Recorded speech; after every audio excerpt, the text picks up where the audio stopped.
He lay bleeding in the snow, ready to die. Then a German soldier appeared, his enemy. No gunshot came, only an outstretched hand.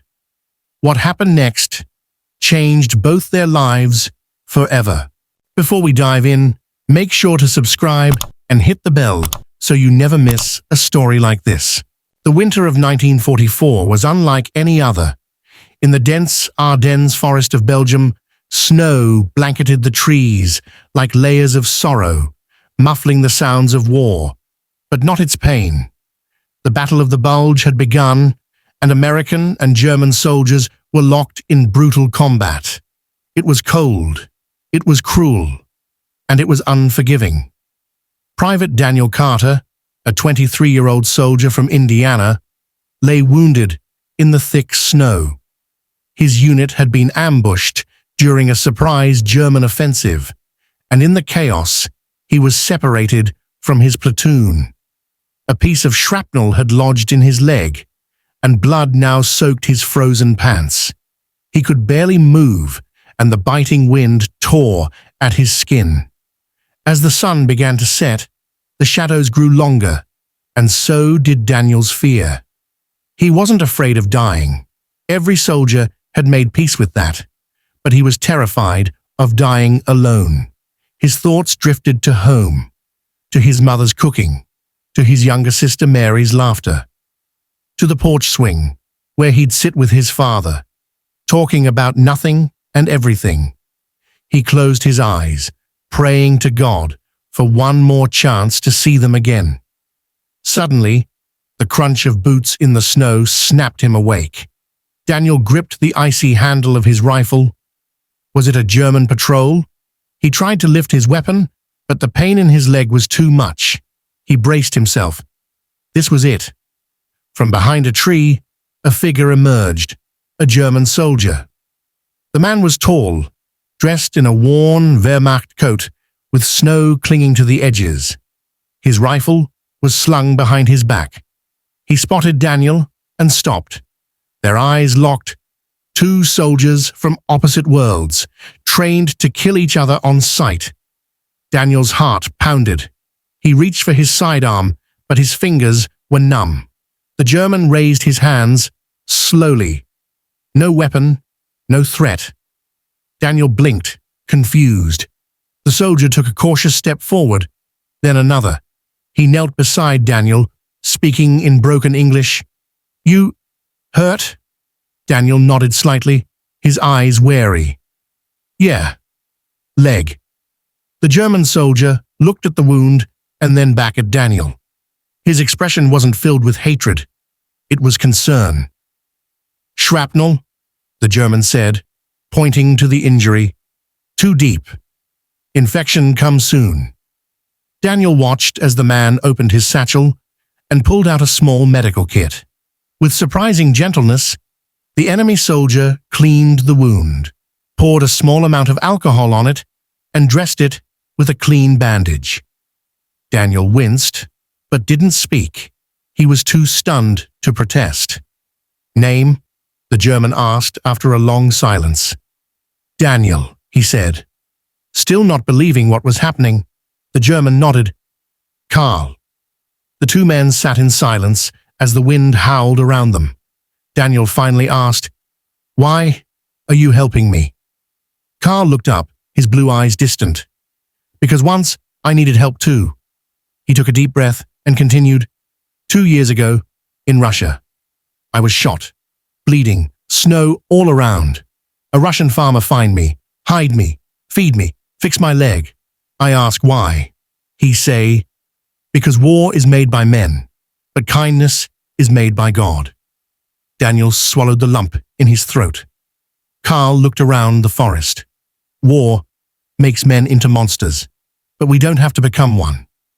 As night fell, Karl built a small fire under a canopy of fallen branches, shielding the light from enemy eyes. He gave Daniel some bread and water, the last of his supplies. They didn't talk much, but words weren't needed. The silence was heavy with meaning. Daniel awoke to find Karl still beside him, keeping watch. His leg still throbbed, but it wasn't bleeding anymore. "We must move," Carl said, gently helping Daniel up. "Where?" Daniel asked weakly. Carl pointed toward the west. "Your side. American lines, maybe 2, 3 kilometers." "You're taking me there?" Carl nodded. "Yes." Together, they moved slowly through the snowy woods, Daniel leaning on Carl for support. Every step was agony, but he didn't complain. At one point, they heard voices in the distance. German soldiers. Carl pulled Daniel behind a tree, holding a finger to his lips. The soldiers passed without seeing them. Daniel whispered, "Why risk your life for me?" Carl didn't answer immediately. Then he said softly, "Because maybe someone do the same for my brother." By the time they reached the edge of the forest, Daniel could see the faint outline of American positions in the distance. Tents, smoke rising, a flag fluttering. Carl stopped. "I go no farther," he said. "They shoot me." Daniel stared at him. "Come with me. I'll tell them you saved me." Carl smiled faintly. "Would they believe you? I am the enemy." Daniel reached into his jacket pocket, pulled out his dog tags, and handed one to Carl. "Take it. If something happens, you show them this." Carl looked at the tag, then at Daniel. He nodded and tucked it away. With great effort, Daniel limped out of the trees, waving his arms. American soldiers saw him and rushed forward, guns raised, but lowered them when they recognized his uniform. They carried him into camp, calling for medics. As he was loaded onto a stretcher, Daniel looked back at the tree line. But Carl was gone. Daniel recovered in a field hospital in France. Doctors told him he was lucky to be alive. He wanted to tell someone what had happened, but no one seemed to care much for stories about noble Germans. The war was still raging, and hatred was still strong. But Daniel never forgot. He wrote a letter to his parents, telling them everything. He asked them to pray for a German soldier named Carl, somewhere in the cold forests of Europe. After the war, Daniel returned home. He married, became a teacher, and raised a family.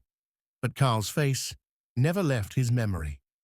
One spring morning in 1962, almost 2 decades later, Daniel received a letter. It was postmarked from Munich, West Germany. Inside was a photograph. 2 men, one in uniform, one in civilian clothes, and a short note. "Dear Daniel, I kept your dog tag. It saved my life once. I showed it to an American patrol when I surrendered. They treated me well. I became a schoolteacher like you. War tried to make us enemies, but I remember you as my friend. Thank you. Carl." Tears welled in Daniel's eyes. He read the note again, then again. That night, he placed the letter and photo into a frame, hanging it beside his family photos. It wasn't just a memory, it was a reminder that even in the darkest hours of war, humanity could shine through. That 2 young men, raised to hate each other, had chosen compassion instead. In 1985, at a World War II Veterans Memorial in Normandy, 2 old men, one American, one German, stood side by side. Their hands were wrinkled, their backs bent with age, but their eyes still carried the same quiet strength. They didn't say much. They didn't have to. Because once, when the world demanded they be enemies, they chose to be human.